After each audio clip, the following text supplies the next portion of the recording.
Hey guys, so in today's video, I'm going to go ahead and show you guys how you can make your Twitter account private, guys. And some of the benefits of having your Twitter account private is you can actually accept manually follower requests, guys. So you can accept all these follow requests manually, and you can pretty much filter out bots and stuff that want to go ahead and follow you and stuff. So it's really helpful. It helps with privacy and your safety as well. So without further ado, let's go ahead and get right into how you can go ahead and do that.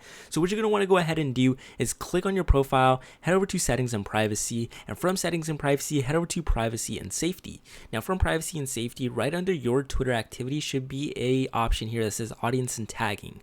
Go ahead and click that, and from audience and tagging, it's going to say protect your tweets. Now once you go ahead and check this, it should be green. Once you check it, it's going to go ahead and make your Twitter account private, guys, and it's pretty much going to make your account just private, so no one can actually see your tweets and stuff. So you can see right here on my account, I actually have a lock on it, so that means the Twitter account is private. Now if you go back, head over to privacy and safety, audience and tagging, and uncheck that, your Twitter account will be public again. So you can pretty much turn it off and on from there, and it's extremely helpful to actually go ahead and do, guys. And honestly, I find it a lot helpful with privacy and stuff, and pretty much it helps, filter out bots and stuff. So that's pretty much how you go ahead and make your account private, guys, and it's really easy and simple, guys. So anyways, if you found this tutorial very helpful, if you guys haven't already, leave a like on the video, guys, and subscribe to the channel, guys. So anyways, with that being said, I'll go ahead and see you guys for the next video.